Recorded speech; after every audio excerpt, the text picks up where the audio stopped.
기도하겠습니다.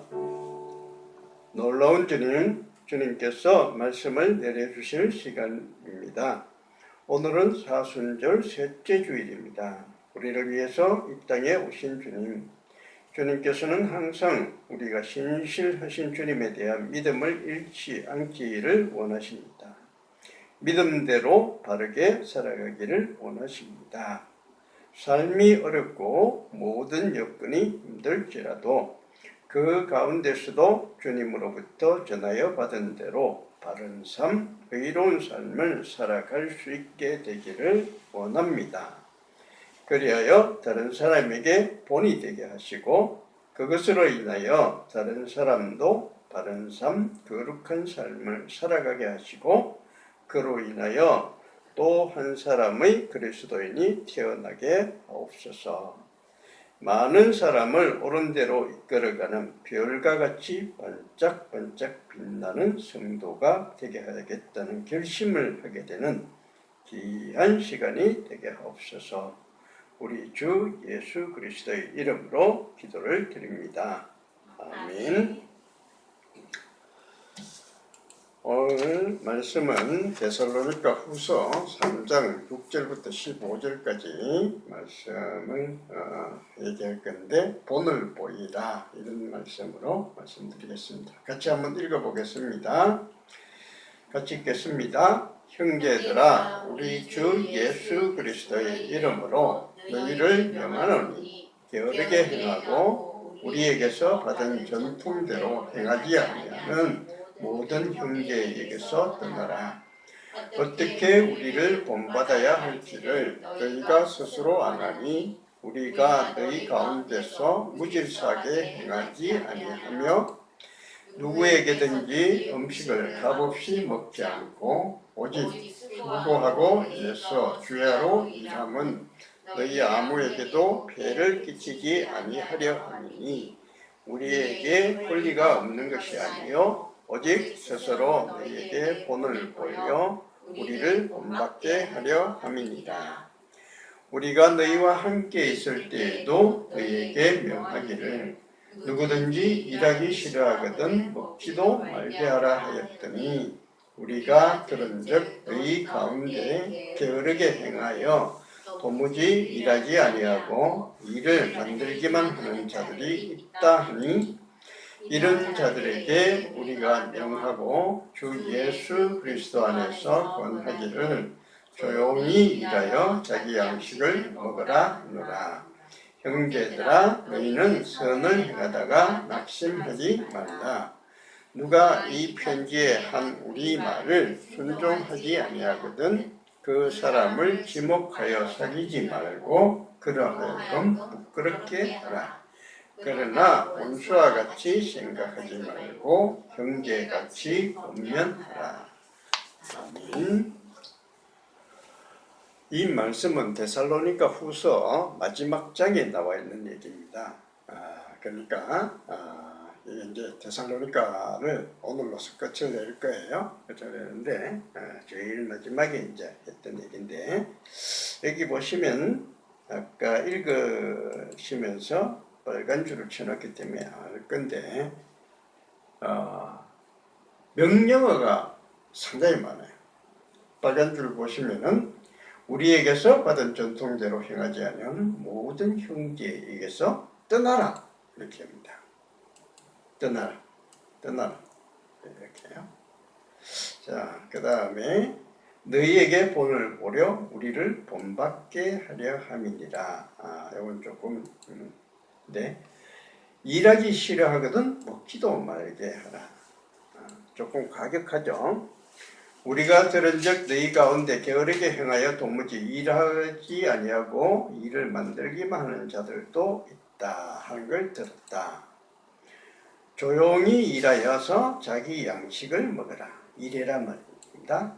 선을 행하다가 낙심하지 말라. 그 사람을 지목하여 사귀지 말고 그로 하여금 부끄럽게 하라. 굉장히 과격한 얘기입니다. 여간해서 이렇게까지 과격하게 얘기하는 일이 잘 없어요. 그런데 이게 참 이 사람들이 분란을 좀 일으켰기 때문에 그렇습니다. 그러니까 고린도후서 바울이 데살로니가에 갔다가 거기서는 한 3주 정도밖에 말씀을 전하지 못했어요. 근데 3주 정도 전했는데 그때 하여튼 한 몇 명인지 모르겠지만 몇 명 정도 어느 정도는 사람들이 믿는 사람이 생겼습니다. 그래서 그 사람들에게 자기는 떠나야 되니까 어쩔 수 없이 떠날 수밖에 없었어요.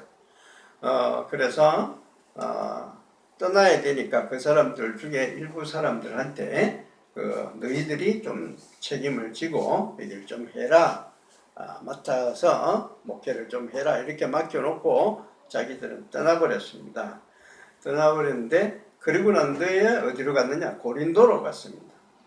고린도에 가서 고린도에서 한 1년 한 6개월 정도 고린도에 있었어요.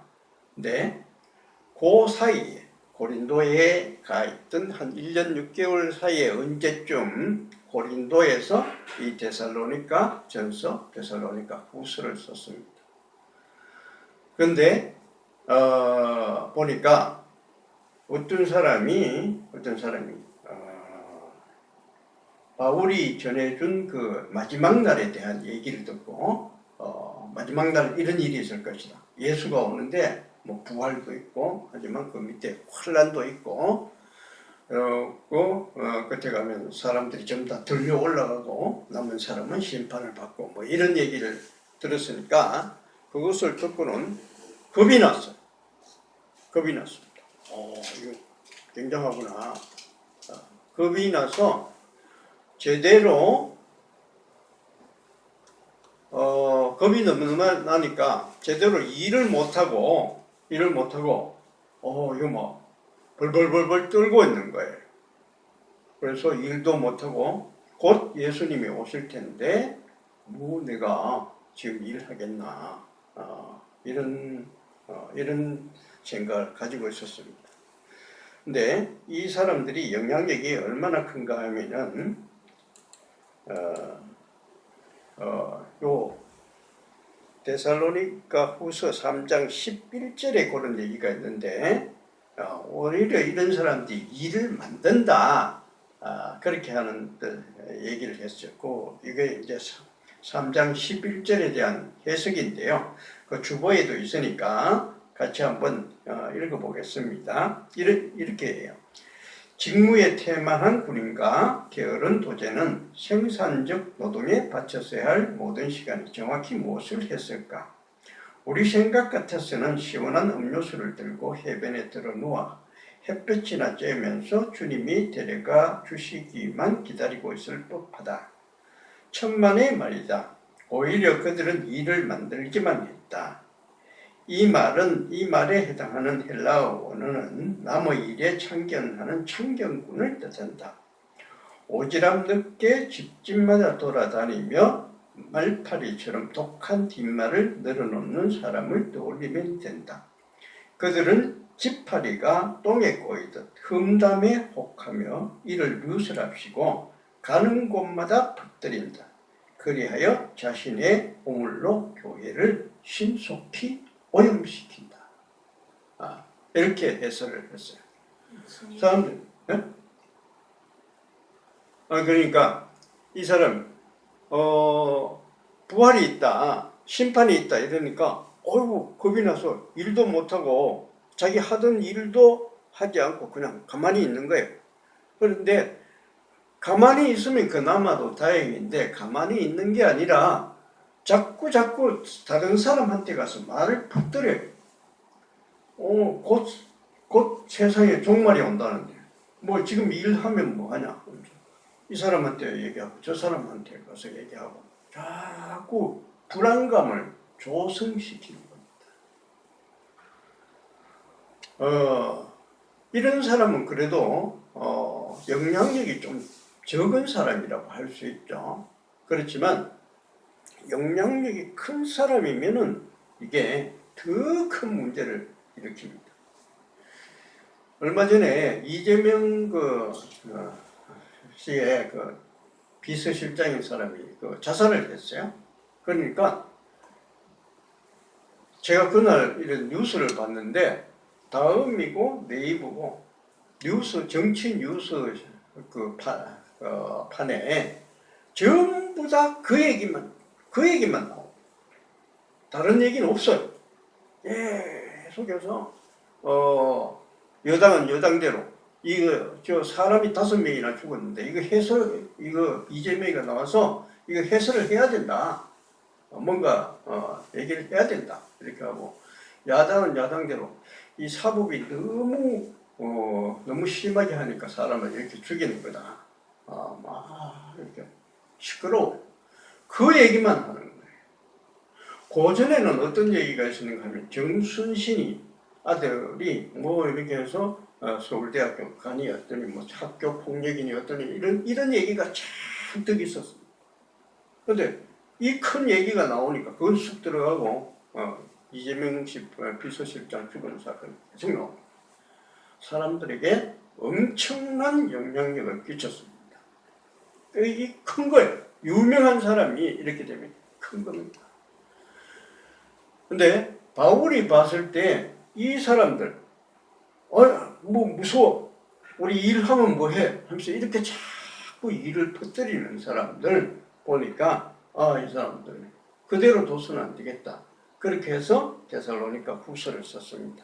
그래서 뭐라고 얘기를 했느냐 하면은 전통대로 행하지 아니하는 모든 형제에게서 떠나라. 일하기 싫거든 먹지도 말게 하라. 조용히 일해서 자기 양식을 먹어라. 선을 해가다가 낙심하지 말라. 떠드는 그 사람을 지목하여 사귀지 말고 그로 하여금 부끄럽게 해라. 그런 얘기를 막 하는 거예요. 자, 워낙 이런 게 영향력이 크기 때문에 그래요. 대장동 사건에 관한 뉴스가 매일 터져요.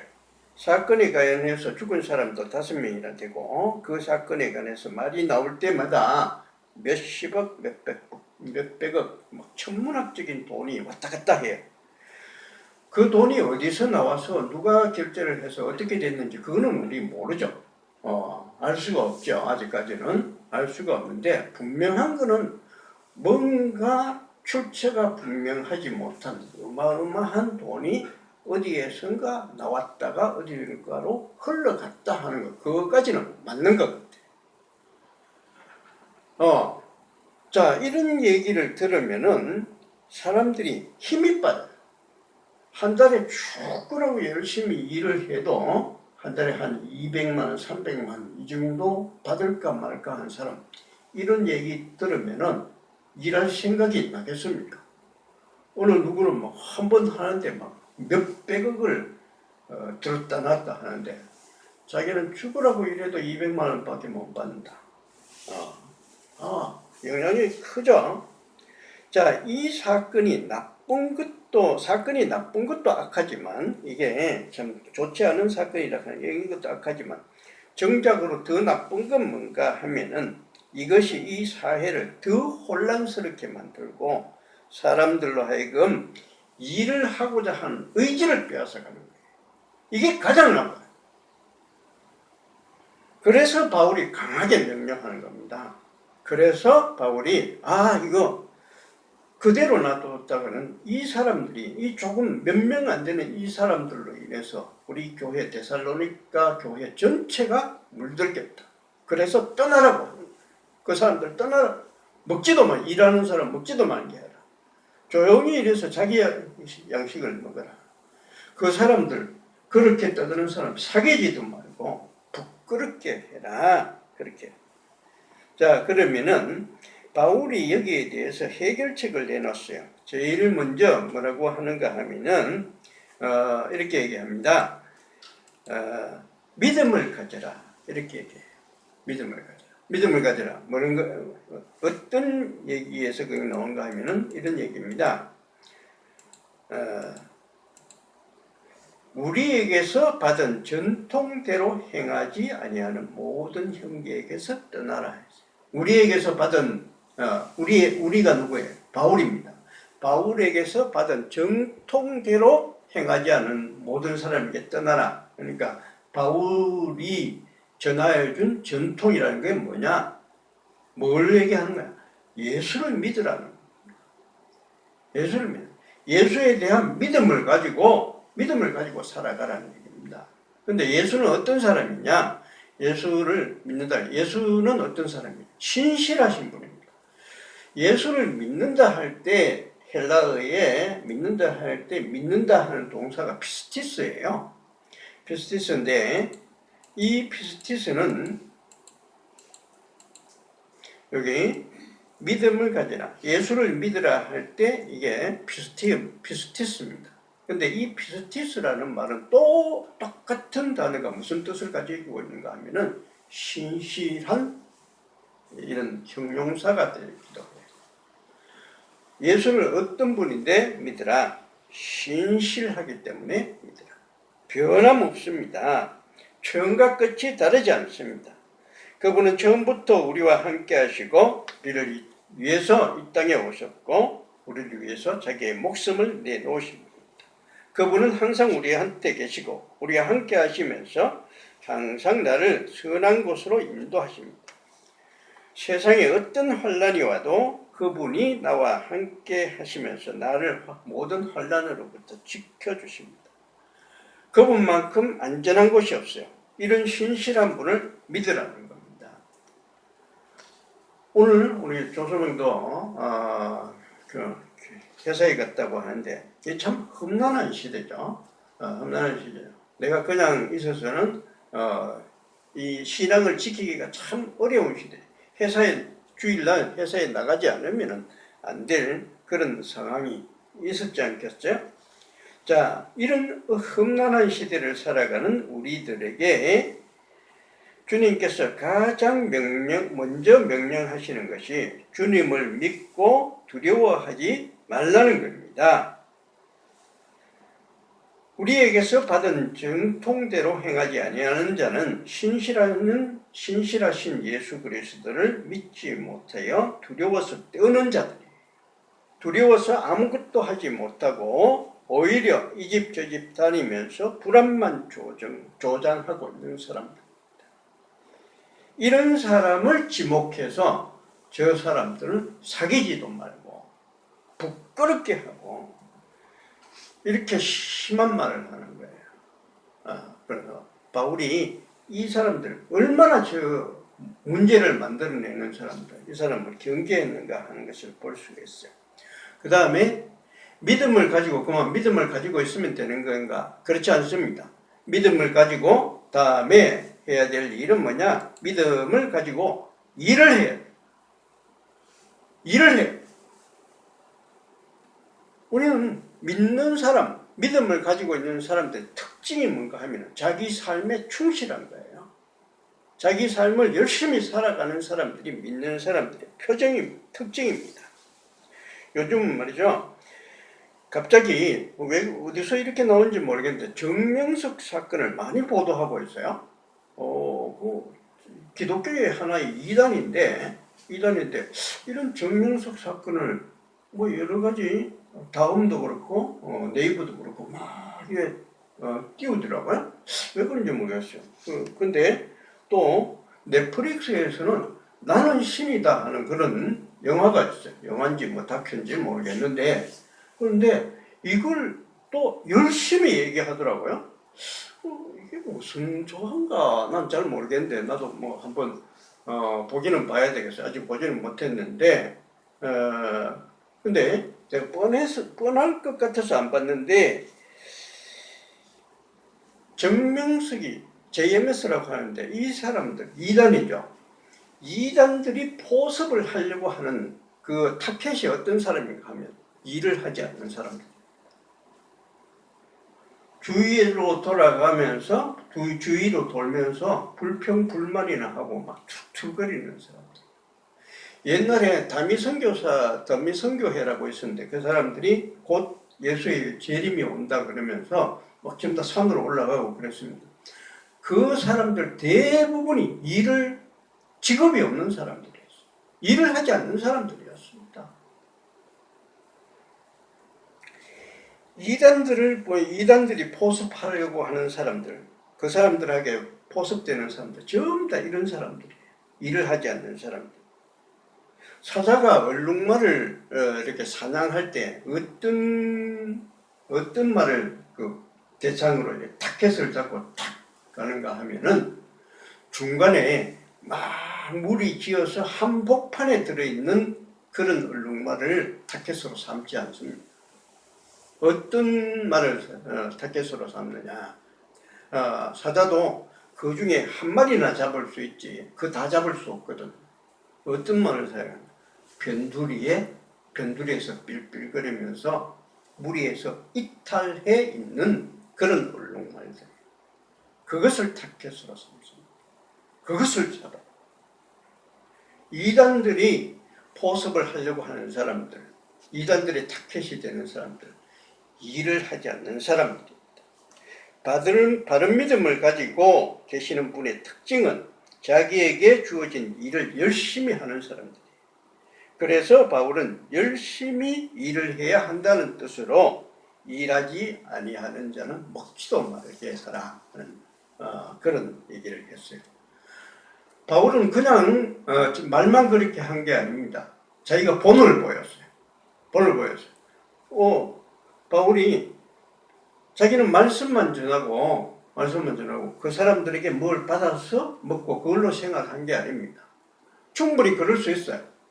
옛날에 그 제사장들은 제사를 드릴 때 제사에 드린 그 제물 그거 전부 다 받아서 그걸로 생활을 했습니다. 그게 자기의 봉급이었어요. 그렇게 살아갔습니다. 신약에 와서 여러 전도자들도 말씀을 전하고 그 대가로 그 사람들에게서 자기의 쓸 것을 공급받아서 그렇게 살아갔어요.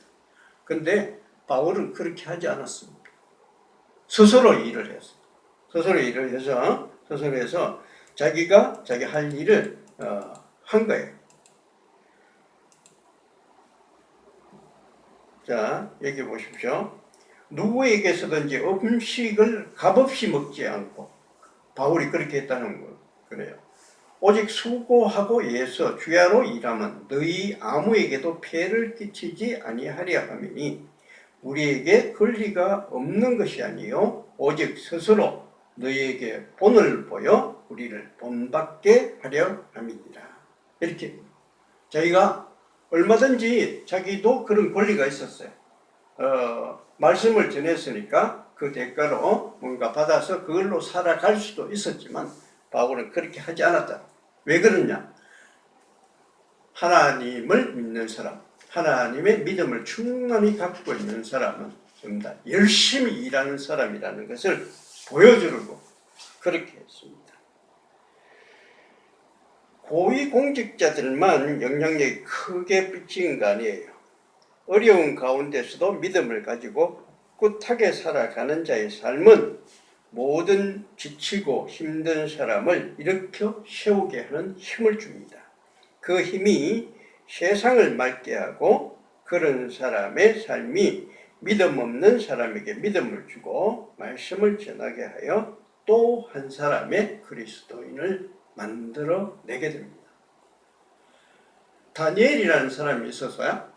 다니엘은 우리 잘 알고 있는데 이 사람은 전쟁 포로가 돼서 아주 어릴 때 10살이 채 되지 않았을 때 전쟁 포로로 바벨론으로 끌려갔습니다. 근데 명확하게 얘기는 하지 않는데 그 신학자들 중에는 그 다니엘이 내시였다고 그렇게 생각하는 사람들이 있습니다. 왜 그렇게 얘기하는가 하면은 다니엘을 훈련시킨 사람들이 전부 다 환관장이에요.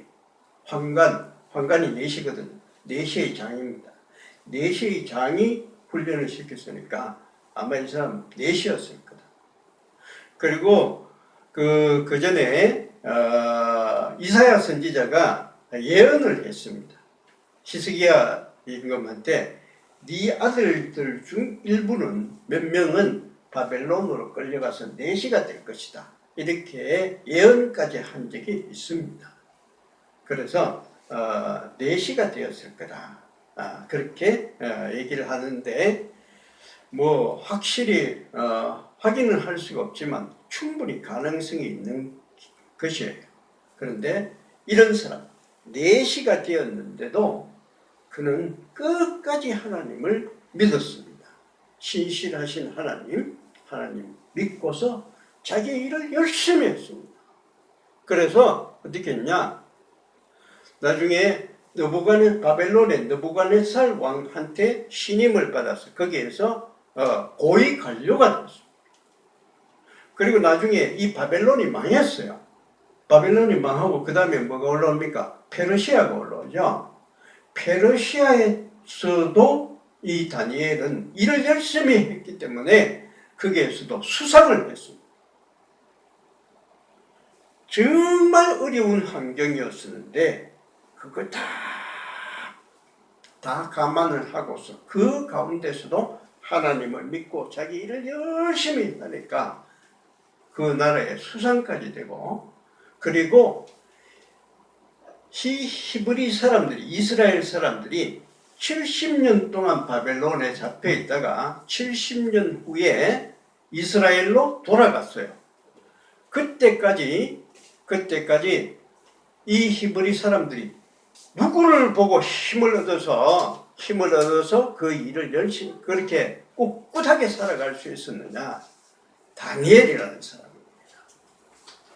왜 성경책에 다니엘이라는 성경책이 나오는가 하면은 그 사람이 그렇게 이스라엘 사람들에게 영향력을 많이 끼쳐서 그 안에서도 힘있게 살아가는 모습을 보여줬기 때문에, 그래서 다니엘을 보고 사람들이 힘을 얻어서 끝까지 거기서 이기고 결국은 70년 후에 자기들의 조국으로 돌아갈 수 있게 됐어요. 다니엘서 12장 3절에 뭐라고 나오는가 하면 이렇게 되어 있습니다. 자, 한번 같이 앞에 보시고 한번 읽어보겠습니다. 이거 읽으면 끝이. 지혜 있는 자는 궁창의 빛과 같이 빛날 것이요 많은 사람을 옳은 대로 돌아오게 하는 자는 별과 같이 영원히 빛나리라. 아멘. 우리도 이렇게 살아야 되겠습니다. 우리도 이렇게 살아가야 돼.